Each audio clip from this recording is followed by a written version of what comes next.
A very good evening and warm welcome at the Mbu offices. We are live. This is the podium, the Thursday evening entertainment show that brings you all the latest entertainment news around East Africa. So today in the house, I'm with the one and only. The usual suspect. Okay, unusual suspect. Unusual suspect. Bulijjo tebalabise. Okay, Franklin Kaweru, how has been your week? Week ebadde nnungi. Week ebadde nnungi okutwaliza awamu entertainment wise and of course n'aba comedy. Twabategedde. So generally ebadde nnungi. No problems at all. Okay. So to your highlights from anywhere because highlight enakubeera list. Particularly omulyankaafu.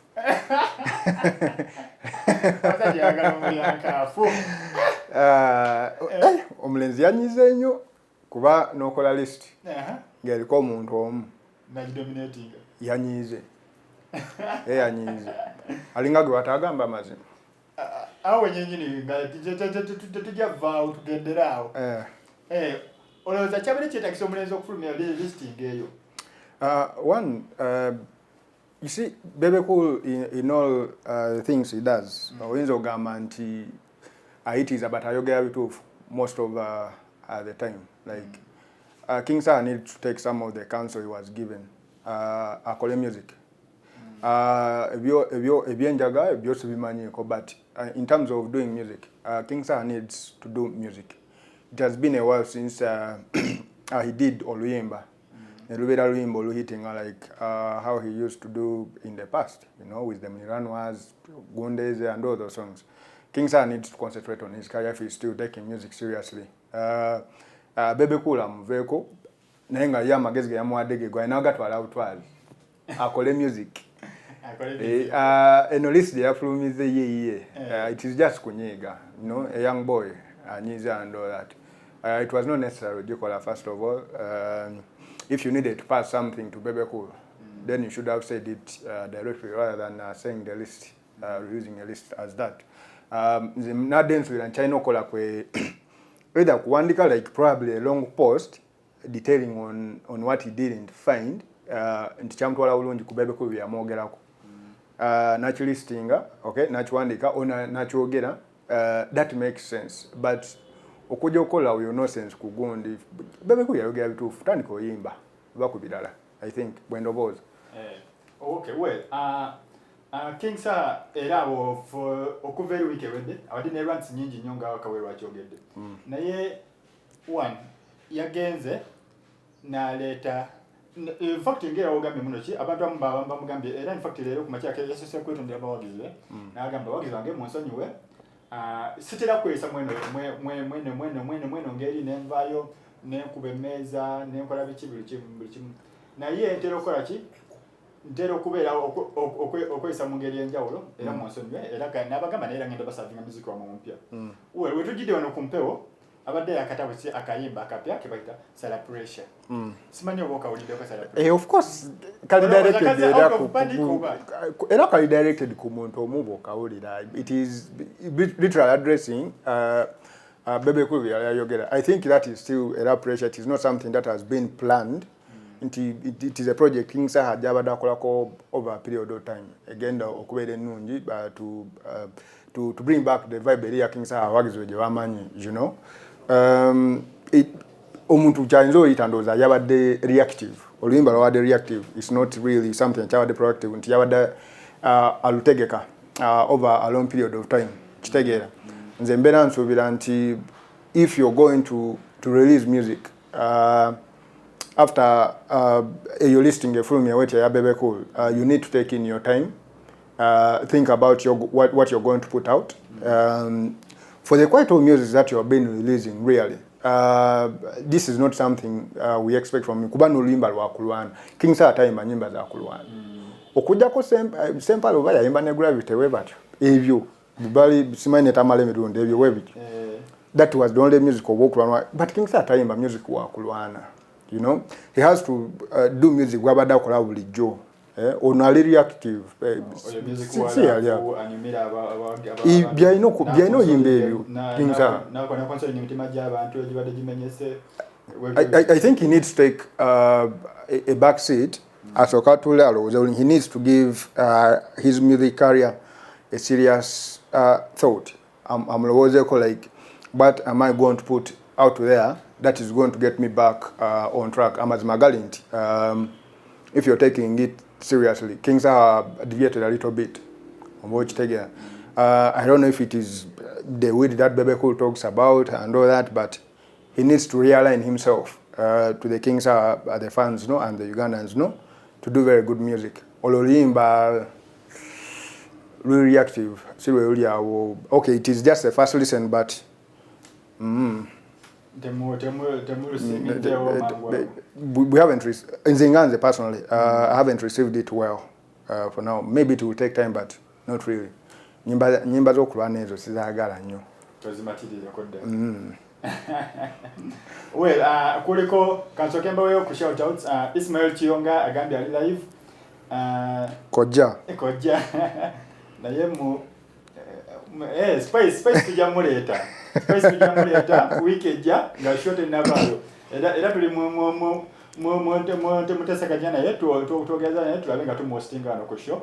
Ngatana sitega stock concert. Yes mate, abirebo nga Spice ajjawa neno kuba yagamulaba. Adabero. Oyo Kiyongo. Aberewe. Era in fact Spice babagenda kujja no omuntu gwenu soko gamba Kiyonga. Aje mangu obudde bukyali. Amuline ndoza ya kero bona bukeze ku office akero okay. Ndoza era yagenda masharinga in nti why wano wange. Well, Joseph Owino na mulabi agamba locked in. Thank you for always staying glued to the podium, Joseph Owino, for your latest info out from the world of entertainment. Well, tuinayo Winnie Nwagi again. Ngo mwako gwede wegwali that she was the only female artist yali Montale nyingi. This year last year agutandikide Montale. Nga atandikira ku Instagram page ye whereby aba fans we are posting it finally. Ngali Chosen Blood nga yambadde ka busking outfit wenga bumanyi nga Winnie Nwagi owabulijjo.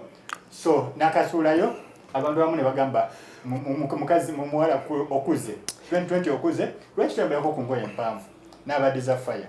Well, what do you have to say about Winnie Nwagi's dress code? Because na tekoma nawe yabagamba mugende mugambe ababazaala bambala wewe batyo.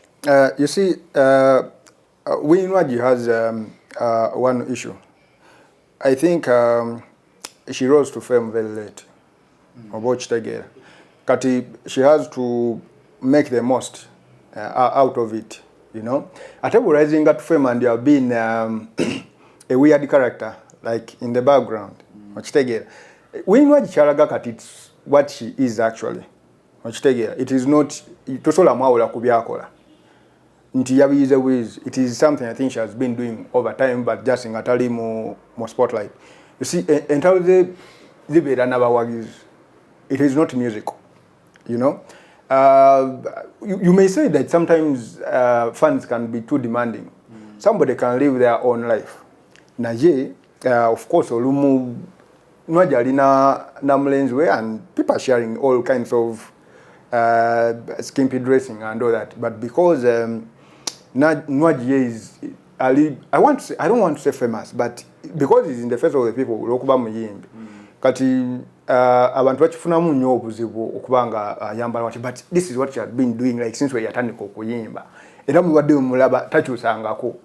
If you start complaining now, nti ngolooza Winnie Nwagi agenda kyuka engeri ayambala, tekisooka. She's sagala tutwalawe, but you know, I don't know if is it local, being local, like it's my engage muyinza kinyonyola naye is a little bit local, like omanyi when you collide with film and all that, you know. But mbangala anta yambaira mulenzi we, just that colliding and okubiteka ku social media and all that because she wants to put something for her fans out there probably. Well, still about Nwagi. Nwagi, there is a very disturbing question between her and Chosen Blood. from last year nga bakayimba bwimbi akayimba kayitayo ondabeko. Rumor started that bayinza okuba nga balina something in between nga osanga waliwo omu akuba munna amatooke. Well, esinevaayo never chosen blood. What's your relationship agenda? Chosen blood nagamba mbadde relationships nyingi ndezigana.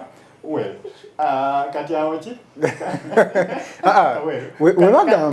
Kaida kwenda kongambe. Kati currently kwabadeko ne video kifanya kyalese gundi kyalese ko kwatamba nyingi olwagizaawo ne bagenda ku Instagram zaabwe ne basula video nga bali mu sitting room ya Winnie Nwagi waka ate nga tujogerako omukozi Winnie Nwagi mwako gwedde gwe yakuba n'agenda yagamba alabika waliwo embeera ye ne Chosen Blood ne tubalaba nga bali mu sitting room yaabwe nga Chosen Blood avaibingira ku luyimba lwani the late Mzee Radio and then with the manager also basojukira bulungi then and Winnie Nwagi naye nga wamingo linga wakira wansi wayambuka Chosen Blood atwali mu ntebe alabika anyumirwa olowooza waliwo chemistry na mpozo oluyimba baluyita batya lwe bayimba bombi itayo ndabeko kadate Chosen Blood yakoze yesayo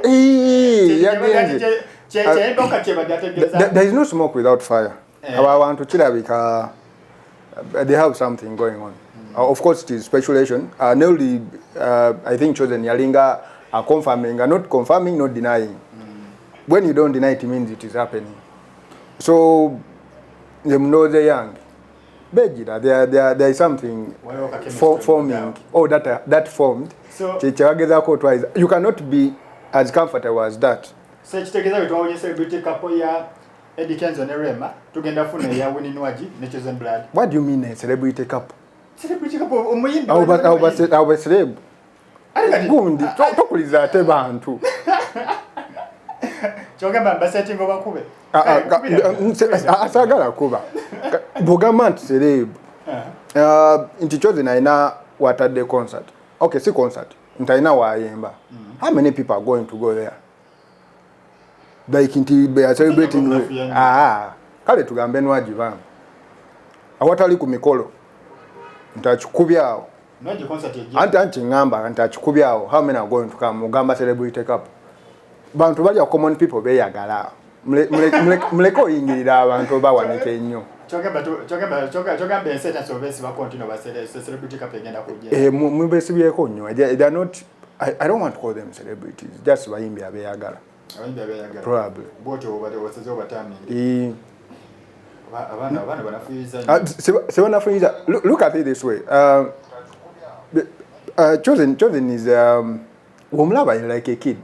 Ate bulaba Nwagi like mukazi mukulu. Mukitegeera. Kati bagata. Like what sort of relationship is that? Ugama and celebrity couple, I mean. Ate kibagata kuyimba. Industry, kuba mu industry music. Buli muyimbi is a celebrity. Gwe wachitwala. Kale yatoveyo. Toveyo. Baina bintu yawe. Chenso bya challenge. They are comfortable with each other. At this point in time. Kuba byabazi na integeragana yawe. It is not for common bayimbi who are interacting. It is people who are beyond bayimbi, like who are too close. Let's say Gundia working out. How long do you think it can last? It won't work out. Tugambe tukola assumption.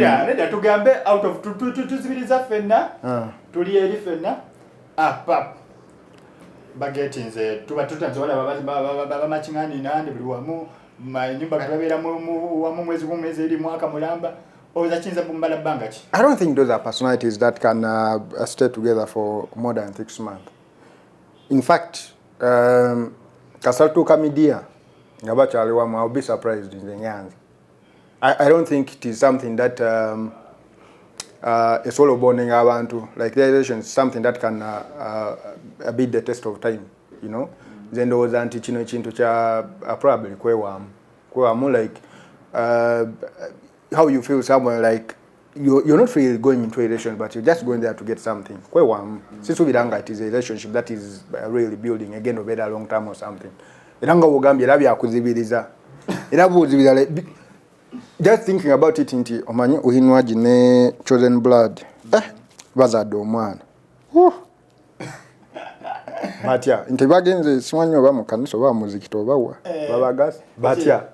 Okay, well ekisinza okunewunyisa that tutuuse wano nga leero 9 January tutuuse wano winino ajolidde ali mu mawulire munne bwe yakola naye amawulire ag'obuvuyo ennyo omwaka oguwedde Gravity Omutuju tanalabika kuwona wona oba kibuvuyo oba kikubeera mu circus za kisosiro njiika omwaka oguwedde Gravity yatenka nakufakinga amasasi naye guno omwaka akyasirise. It is too early. It is too early. Controversial people nabo abamawudde mu buwumule nga bakyasetinga kagunda kaake bagenda baleto. Well, Jose Chameleone, the Leonard boss, last week fired by manager okuli Basimwa Ogenze ne Robert Nkuke Mutima. Well, did you see this coming oba kiruddewo nnyo oba kyanguye oba like he deserved to fire them? What do you think of Chameleone's step towards the direction? I think when you're talking Chameleone, you need to start from addressing the issue whether Chameleone a Charlie Muyimbi or a politician. Okay? Because you cannot be both. You're either a politician or a Muyimbi. Of course, we have seen what has happened to the ghetto president. Because he has leaned towards politics, Okuyimba has gone down, and the kind of music has released is not really music for the fans, but it's music for the change. Kati Chameleone, who is also aligning towards people power, you know, a little bit. Of course, you can say he's the DP and all that kind of, but he is aligning towards people power. No firing a man, no choose management. Are you going to? It is just a matter of time that now Okuyimba ko bagenda kukomako. So I don't know if changing management, because management you gonna call enyimbe mpya management ekole etya tekufuna studio time tekufunira gigs tekufunira ki tomanyiza okubanga tepulinze ngategera performance to his expectation. And kato ino sala nga Chameleone, do you want to put your time into music, do you want to put your time into politics? Because politics can be draining just as music can be draining. Kati okuchusa management ojichusa ngo, does that mean that kato yagala kudayo mu kuyimba mainstream? So what happens to the so-called aspiring for mayorship and all that? If you are going by Eddie Gundi, New Year's message, they are tulekera and all that. So watch take all in all, kawaringa gamba munochi. Chameleone alinga twaza muno bile yo contesting for mayorship alinga livude okatagena concentrating music. Atali kiriya Chameleone. Go gamers, matali clear. Fire management olinga government, if you're going to change, are you the people you're going to bring in? Are they going to be Kuyimba aligned? Your managers, are they going to be Kuyimba aligned, or they are going to be political aligned? Well, watch take. Well, our last topic, 2020, it seems to be a year of many concerts, unlike 2019. Yeah. Because umwaka wakatandika, there are like 5 concerts that have been confirmed. Yeah. Oh, it's okay there. He has Spice Diana. Omwana Spice Diana. Omusheshe. Nga 17. Agenda chikuba. I think Spice has a character from the fans and the people within the entertainment industry. I think bakagala she has a character, and you expect it. Spice agenda chikuba. Tell chirala. Byeba mwagala. Niwe ba January. It won't matter. It is January. Ajja chikuba. By the way, Spice does omwaka yaguja ku David Otale, because the other years David Otale yangagula January. Yes. Like Spice then and kati female artist of the year really. Yeah, I think ochikuba last year. So I want our concert, this is just it. I mean, like towards the end of the year. Hour, so this is just it. Kwesa so and Omani. Na balinzanyo, here it is muje. Well, on the same note mu January, era tulina David Otale naye nga asatu mulumu ayinayo concert. Tugende concert. David Otale ni nyimbe mpya meka. I mean, like sigama mpya like upya but mpya popular. Ndoza tugende luonga hiti ensi video ya Kajita. Nenga na rera weru. Konza agenda kwa ya nyimba bili atukube enkadde. Tuna abalaba. Aina bafani babiri we. Tuna abalaba, of course ajaji tekewe bajja kujja. Well, on that note era waliwo concerts bili ziri on the same day. One, Maro Anjagala. Anjagala concert. Ejja kubera ku Studio. Omogera ko Maro for the time years, because agenda kubanga celebrating emyaka 10, a decade in the music industry. You know, a better decade, but it has been a silent decade. Obochi tegera. Waliwo decade ebedangi bad active, but decade ya Maro is like 5 years ago. Obochi tegera. That's when he had songs with JNL and all that, doing some remixes here and there. When you got Maro to start like having grip over this industry is about like 5 years ago when he started doing this. But it's good for him to have a concert. Of course, he has his crowd. Net for Charlon just about take him concert. We shall just wait on that. Then what do you now? Rema. Igenda bera kiriya. Rema 14th. Igenda bera kiriya concert. Tetumanya awo. Naye yagambye ku 14th naye waya. Agenda tayo oluyimba olulala oba tugenda tambulira ku kiriya. Ndowooza tuyinza tambulira ku kiriya. Concert agenda gikolera abasawo. Ebibuuzo nga bingi. Anti nangi kuba waya abadde aludde naye concert eyinza okuba ey'abasawo.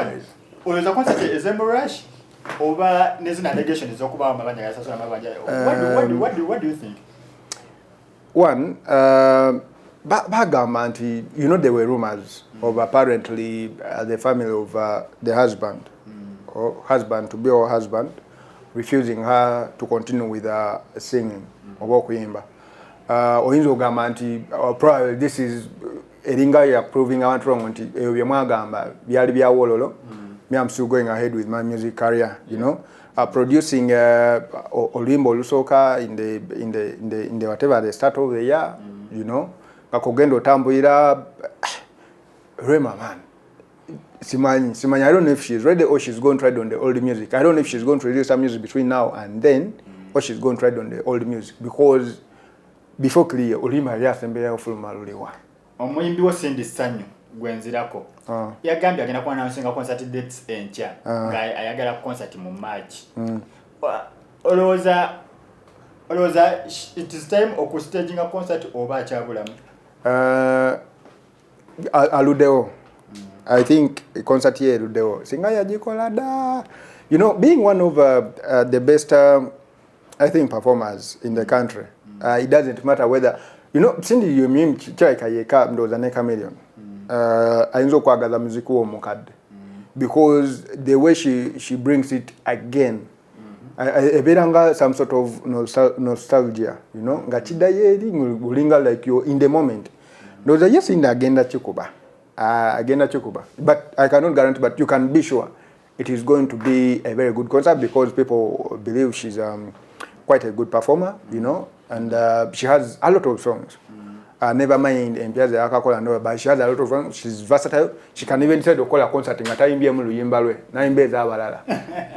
Ukitegeera, you know, so akakola kakolo kasitake yakola ku confirm na atako imbe nyimba za gospel. Ukitegeera, you know, okubera kugundi ku singing performing at some sort of experience. So Enzo Subiranti, I think fans have been waiting for a long time, you know. We hope by then ajakuba atadondo oluyimba olala just to promote the concert and all that.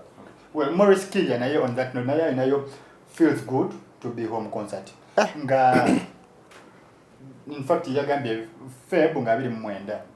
Maurice Kirya yakolanga concert nga teja towards the end of the year. The Maurice Kirya experience. Whether this agenda kwa concert ibili kuluno. Enekedde, I swear, enekedde kuba tatera kola ali in their concerts za Maurice Kirya, but I think what is happening is I think Ugandan artists, I think, are realizing, of course, it has been an open secret into Central Zikola concert. People don't buy digital music, you know. Zikola get collection and all that. I think he's okay. Any Maurice Kirya concert is just fine. It's just fine. Well, on that note, ne Epas while responding to Bebe Cool's list, yagambye yagantaka oka musically serious. Ne musically serious yagambye bunochi. Era wanatanga omufulumya. Abayimbi basekera na bazo kutafuna kukuda mufuna booking ne begata ku Big Eye abadenga akala muno booking. Well, nagamba era ajja kuteka yo concert. We are working number and number olenga abakuba single handed from Monday to Saturday. Omusubiranze chukola obera ali wengo wa bulijjo. Wanera atandikide mu muzanyo Bebe yagamba. Bebe Cool when he was making ngakola submission ye Bebe Cool yagamba. Epas ave muzanyo. He should leave comedy and start singing. Epas has good music. Okay? what I don't know for sure is if Epas can perform. Because on that note yatugambi nagamba Kasamo Mode yalinga buli mwezi ajeba wenyimba bbiri. Enyimba ina nyingi. Okay, yakafulumya nezo they are listing as agenda ofulumya. Of course, I had a chance okuwuliza kezimu, you know, but what I doubt, can Epas perform? Ebyagunde ebyokola concert week long, that's a joke. He cannot. Asoka tukakasi nti he can perform akole concert yemu. Tujira just one night of 3 hours. Of 3 hours at ajitwa wona bayagala, you know. Ne wakolanga y'abantu basatu naye nga concert nga tuliyo basatu. So katukaze no, Epas can perform. What we have heard from Epas, okay, I think ever since he started okuyimba is miming here and there, kugundi ku wherever he's been invested in events and all that. A concert is something different. Epas waba yogera ku bantu abalala like artists who have organized concerts. He looks at it as something so average. You know, mulingo gamba alenga gamba nti ye namala chikola. It is going to be ku standard indala nnyo. Kati chetulinda. Kubanga nabantu abamusoka abayasokawo bajja ne bakola concert singa wayikibenda nakola concert namu nagenda ajira ku Serena. Yeah, anti byebyo Epas is sometimes a joker. Well kawero nga natero kusibula tuyito mugenyi waffe agenda okujja lero ku show. What do you expect in the coming week? Nwaji is still going to be in a relationship. Ne chosen blood. King Saha ne Bebekulu. Bebekulu ye yamala. Ye kasayogera yamala. I think he has been consistent. Ye kasayogera aba yamala. Bebeku cannot pick up a fight with King Saha. But it's now about King Saha okumweli jako and all that. Bebekulu ye yamala. You know, he said because chito chimba nyombe Bebekulu bikasi ofuna concert bikasi na ekepingira wawo mu mawuli because buli wata list waba yajibukira najiremerako kasi naye kimuyamba okusigala mu media mu mawuli nga ageto. It is strategy. I think it is strategy for him. I think it works for him. Yokwera mawuli, it's what he does. Well, abalabi wagende by the way, speed. Nali nsubira nti Winnie Nwaju ayinza okuba mu Swang Zaven because of these funny characters and behavior she has been demonstrating over time. Naye kyakajja kusigalayo because agaye ba Swang bayinza okwagala okukola ssente z'emikolo kati ate awo aba tasobola kugenda. Well, ndoza ode kulimba lwa Azawi sagala ove wano katoyogedde ku Azawi kubanga nalaba abamu bamusize batta kwina olimba lweta kwina mino. It is an okay song on the first listen for a first time song. You know, when Vinka was starting and Swang Zaven, I mean, this was the same kind of vibe, you know. It was a slow, good start. And Vinka is now huge in the country, that we know. I think Azawi has a good year waiting for her. Ateba Gaiba Swang is a promoting guy. Chimala, they will put the artist into your faces until you take them on, never full your own. So I think Azawi chose a good company to work with. Oh, Swang Zaven chose a good artist because remember, they are so from your launch when Sobira. Okay, Kawero, thank you for okutuwezo insight zonna opinion zopizagayo tukusimba era nolala tukuyita ojjanga togandirangayo. I mean, my usual suspects. Thursday bagenda kudda. Bagenda kudda. Temfaayo nnyo. Tegera. Well, ku show tugenda leeta omuyimbi rapper omuzibu akuba rap enkambwe nawe wotudde ne weekwata mu byenda. Ono nga rap omupya bamuyita Bflex Straight Outer Trueless Entertainment. Nenga tanajja ku set enyimba ezibaddewo eno wiiki wabaddewo olimba lwa David Lutalo ensi video empya ndoza mwagirabye eri so science fiction olaba David Lutalo nga kuportrayingira ebintu okay nga yimba ku atrocities ezibeera mu ggwanga okuba buyondo biki the video is so bambi naye katusuubire video mwagirabye mulera era kine mujagala so David Lutalo ali awo bwatyo. Enyimba empya waliyo olimba lwa nomwana mwerabide Viper Ranking yakubye ne Kent and Floss olimba olupya lwe bayita Go Down olimba lwa amaanyi nnyo olimba luboominga kwaliko ka Viper Ranking, Kent and Flosso, Fik Maker, Coco Finger nayo resurrecting nga mulolimba nga kuba raga zembi rhymes zembi ez'amaanyi ez'omutawaana ezimenya ebitooke. So wetuli ku nyimba empya. Then wabawo olimba lwa tulinawo olimba lwa nga kwali naye awo akuba rhythm enzibu ennyo. Well,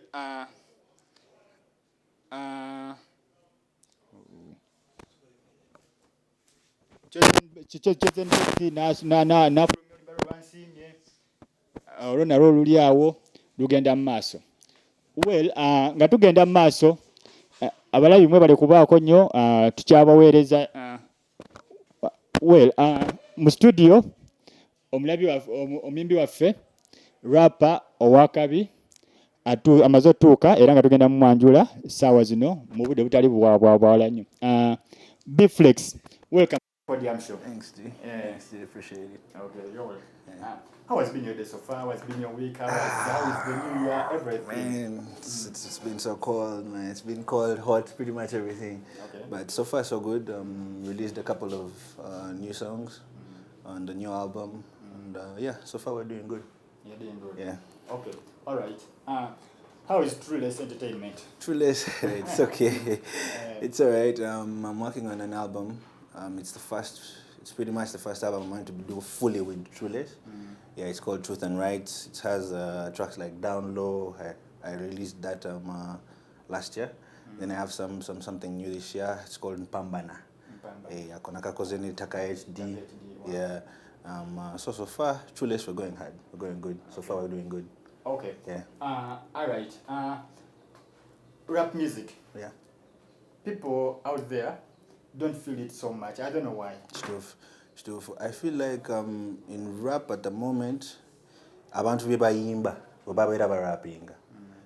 Because I've been listening to Ugandan. That's the whole point of my album. Chovanji said Truth and Rights. Abantu bebaogerako nga barapinga mu kidandala kino ekyaffe. I feel like it's never something. It's rarely, not never, but it's rarely something educative. It's rarely something that can help people grow from a certain standard that they're living to the next level. So Chovankoze no album. I'm trying to make hip hop that is spreading something positive in a message, something educational. Echintu umuntu kyasobola okuwuliriza na picking something. So that's what I'm trying to do in this album. For how long have you been in the industry? Whoa. Oh, okay. Natandikira ddala mu P7. No. I've been writing music since I think I was in P7. But then of course, on and off, so you cannot really focus on exactly music. Yeah, but then as soon as I reached campus, I had the platform, I had the people of Trueless, and with that we've been able to, make more music and have some shows, all that. Okay. Well, like if someone is to hire you, how much do you charge? At the moment, we've been doing our own shows. I've not really had shows where they call us. Yeah, to organizing maybe when we're releasing an album. Let me see, last year we were releasing an album by Bajita Traus. To organizing we get the stage, we get the mics, then we charge something like entrance. Why do you think rap music has failed to break into this the mainstream? Yeah, on mainstream. Rap music. It has not failed. In fact, by mostly the English rappers. Yeah. There is something I feel that hasn't yet reached where like you see the local rappers. Stuff for you. Zenganze as an artist, I feel like about English, there's a fan base here. Omuntu asobola okuwuliriza the English that we always rap is mutali mu campus muntu a bit modern. I mean, call it something modern. Abantu abali local ate bawuliriza ki Luganda. Ate that's where most of the money is. So these people who usually listen to our music, at the campus, modern, all a bit hyped up people, bawuliriza baja kuwuliriza kayimbako, they will download it from whichever station, whichever platform you've put it. Naye oyo omuntu okujja ku show yo it's a bit different. So nga ate bali abakozesa Oluganda olwo, they use Luganda, and then that Dandali beat ekyo nakyo ne bakitulamu. Ate oyo abeera nga ayogera n'oli omuntu wa wansi. Yeah, so I think that is why. Well, I think you solved the Bebeko list. Because the only rapper who featured there was like Fefe Busi. Yeah. Have you ever tried taking a further step, like hooking up like the local rap, these rappers who rap in Uganda, to hook up with them and then like do collabos or like? Yeah, we have. I have personally. Tubasindikira Wimba, you know, because I've sent a couple of tracks to Fefe Busi. I sent some tracks to the guys at Urban Accent. Obasindikira Wimba naye omuntu ngoyo, you know, I don't know. Abera baina ate work ethic ndala ndoza ebintu byaffe betubeera tugezaako okubuildinga. You know, it's something we're building. It's not yet really there to the point where, you know, omuntu asobola okwagala okukola akayimba nawe kubanga abeera alaba agenda ateeka mu time ye ateekemu esente ze, and you know, at the point that the hip hop that we're building at the moment tetunabatuuka ku stage eyo ng'omuntu asobola okukola maybe something like a concert nabeera nga asobola okufuna abantu kwegamba esente zabeera ataddemu ezo zibeera tezisobola kukola ki kuvaamu. So probably that is why, but we try to send them the music, we try to make collaborations with them. The people that allow, because I've had Munji works with a couple of rappers, Wango a rapper. Yeah, Abagade Bakolo Wimba. Yeah. You know. Okay, now if I'm to ask you to list your favorite rappers in Uganda. In Uganda. Abatana. Hey, of course. Bakubira ekintu nawe no sima. Yeah. Definitely first on track is Big Trill. Even before Party After Party, Big Trill has always been a sensation, you know. His rap kati yo muntu omu atachusiza, you know. He has been spitting in English throughout. Toja kuwira kayimba ka Big Trill but about that mixing more Luganda. You know, he's a guy that has stuck to hip hop the way he feels like it's supposed to be. Big Trill, and definitely Fefe Busi. Fefe Busi is hard. Taka HD, of course. The myth is amazing. Then last but not least, I would put Rionga. Anze ndieri kuntiko nza soka. Nza soka. Eranga barapa mwena mbera mwesidi yamu ako no wetekeri. Ino kutega, you know, cause chinto chibulira music gobera okulobera muwulira nti. Why is it that barapa wona baganye okwesudi ne beteka kutopa kusinga banabo? No abasinga yanga trading. Ringa culture, kale, you know, engage hip hop is usually, you know, even from way back, if you had Tupac and Biggie, beef, that's the way that people, you know, get attention probably, and that's the way. Well, you just talked about beef. Yeah. Do you think if like there is beef, like throwing jabs between, let me say, you throw jabs to Jay Watts and then he throws back to you, do you think that way it can lift you from the kind of music you are building from one stage to another? No, I don't think it does. I don't think it does. Unfortunately, it does, but I don't think it's right that it does. Music should be, just the music should be enough, really. It should be enough to uplift you from one stage to another. I don't encourage violence in any way. Yeah, and we need to be straight, we need to be clean, we need to be straight up with everybody. Yeah. To get back and to get a master from there. Well, since you started music, what are the positives you have so far achieved from music? Positives because from music? Because primary 7. Yeah. Then up to Ndoza Katomala campus. If I'm I did. The music has helped me. It's my go-to zone, really. It's my go-to zone for Manu Obera and Gebiro, a big kwase. You don't have people to talk to, you have troubles, music is my refuge. You know, because I pen it down. If I'm happy, I'll pen it down. If I'm mad at someone and I do not know how to express it, that is how music is my expression. It's my, you know, it's my safe haven pretty much throughout my life. I may not have gotten as much monetary value as, you know, as I ought to have. abantu benina around me, the people that have been helping and funding everything that I've been doing. Ne work always ne wensula, marriage enjoy kulia. All of that is from the people that I've met through the music. Well, challenges zo wakasanga mu music so far. Challenges, ndabanga promotion. Nzenda kubanga there are very many talented artists in Uganda. Banji nyo so Bamalayo, banji nyo. But I feel like promotion okuva from studio, akaimba akawede mu studio, okatwara, to a big platform. Because there are very many hits. Ogenda mu studio lusi no ulidiza obuyimba abana baina talent nyingi. It's so much, but promotion okujja ekintu mu studio, not to ku radio and let people listen to it probably ne videos ezo. Yeah. Abantu babera bakusaba sente, people need money for things like abantu bakusaba sente. Ba media personalities bakusaba sente, bani bakusaba sente. Abantu abatera okukola. Okay, not all of them. Naye waliwo abajja okusaba kati nga videos ezo. You take them to studio, you need to. Obera to wali gomanyi. Wali kugondi. You usually have to put in something. Ale this week, naleko Rickman Manricky, yada complaininga gagamba akoyeba ba media personalities ne ba events promoters abasaba kuba performing okubivuga nga babasabira performing abwerere.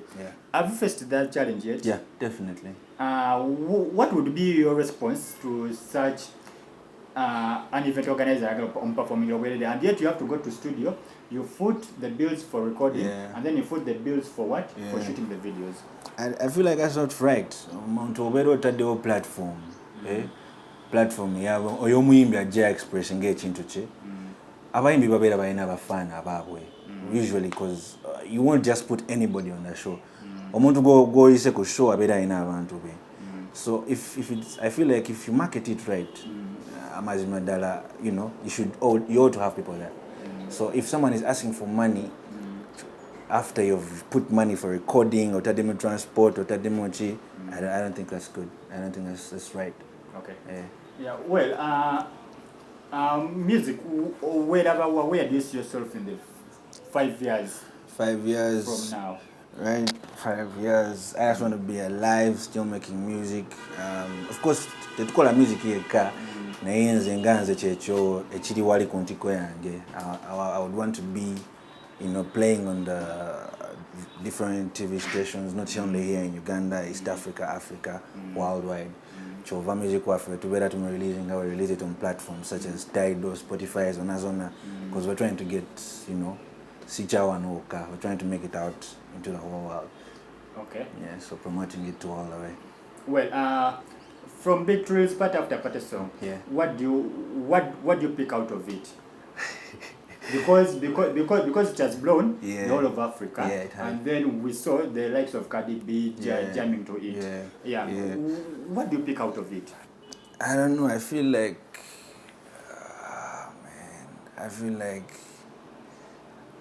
think it's the chorus. Honestly, for me, it was a chorus. Kwangu muntu wamubuza verses eziri mukayimba. It's very rare for someone to sing along.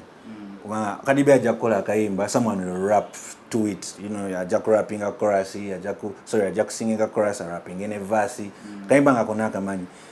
What I've seen from Trills party after party, I want to manyi chorus. The chorus was catchy, and the beat was, of course, also massive as well. Well, since you said the chorus was catchy, do you have any plans of getting a catchy chorus or something very simple like Big Trill just did it and then kati echo kati chetu tunulira, because that is the good thing about what Trizzy did. He let us know that if you actually have a catchy chorus, ngomuntu asobola okawuliriza na picks up a vibe, picks up whatever, you can go for it. That's why album and Pia Byonna, those are the things that we're focusing on. Try to make sure chorus iri catchy, omuntu asobola ogiwuliriza. Yes, ayinza obutawuliriza biri byonna ne chorus webera ngeri, of course not only catchy naye kati nganze ku album yange. I want the chorus to be, of course, educative firstly. Sicha, just all about being catchy. Vibe, yes. Nenge chintu kisobola okuzimba, So party after party, yes. After that, then what, Okay. After that, what? Okay, wait. Who inspired you to join rap music? Since you said you started from P7. The Uganda wise, one Uganda, nali ntunulira, I think it was Babaluku. Yeah, it was Babaluku. Then, as I grow older, Sanga Bantunga ba GNA, Labo. Yeah, so those are the people that kept on. You look at what they are doing and you hope that you can, do it as well as they're doing it. Okay. Yeah, when in Uganda, those are the people. Then, of course, it's a Big Trail. I've been a big fan of Big Trail since day one. Big Trail, Banavia, Bob, Myth, all those people that have been rapping for a while. Amongst the rappers you have said, yeah, whom would you like to have a quick collab with or very fast collab with? Big Trail, and definitely Big Trail. Is it because? No. Actually, okay, even before that, I've always looked up to him and listened to his music. Okay. Akaimba wekafuluma we matiyo kaguliriza no yiga chichi chatademo chipya chichi cha switch nzao. Well, yes, who is your best rapper East Africa wise? East Africa wise, for me it's still Trizzy, honestly. Still Trizzy. Yeah, for me it's still Trizzy. And it's not because of Party After Party. Honestly, I've been a big fan of Trizzy. I've always been a big fan. Okay. Yeah. So you don't look like up to the likes of Calligraph Jones? Calligraph Jones, yeah, Calligraph Jones is Calligraph Jones, yeah, I look up to Calligraph Jones. Yeah, I think like when it would still be Trizzy. Okay. Yeah, sigadde mu kintu kye ate n'akijjayo, and that's what we're trying to look forward to. Okay. So yeah, that's Trizzy. So abroad, who do you look up to? Abroad, oh man, there's a lot of people. I look up to people like T.I. because T.I. does not only rap about many abantu abagenda ne rapping about stuff that's not development and anything like that. T.I. is the type of guy who will go talk about life as it is, talk about his life as well. Okay. So T.I. is definitely someone like that. Okay. Yeah, we have a lot of comments in our comment section. Wanwaru Agamba, hello guys. What have you missed? You have missed a lot. Yeah, B-Flex yaliko show waneno. Jane Mutonyi Agamba, yeah, B-Flex yaliko following our rap music. Aine nyimbe nkambwe ezikuba. Yeah. So, B-Flex. Yes, sir. What would be your last remarks to our viewers out there? Yeah, last remarks is I have a new album coming out this year. Bajita Truth and Rights. Nasingo biri ezafulumye edda. Akamuba kaita down low nakakola ne Ledra ne Wabs DJ. Kalaba kaita mpambana. Nzene taka HD. Twogera ku hustle ya music bambi. Akaimba je kali ku platforms onna, music stores na Spotify, Tidal. Ne gundi za fewa no kweziri ku it's up on all the Ugandan platforms as well. So Okaga Day, please check it out, and more is definitely soon to come. Okay. Yeah. Well, thank you for visiting us at Mbu. We are glad that we have had you. Thank you. Although Zenga yeah, I'm glad I made it. Well, thank you very much. Yeah. As we are wrapping up the show, let me first send out the shout outs to Ruth Owino, Ismail Chionga, Jane Mutonyi, Joseph Owino, Nabala Mwenamina Abadekonga Mulaba. Thank you for watching Mbu, staying glued at Mbu, following us on all our social media platforms, Twitter, Instagram, Facebook. Yeah, thank you for watching. It's been Solomon representing to you today. Yeah, thank you. We call it a day, and the wrap. We sign out.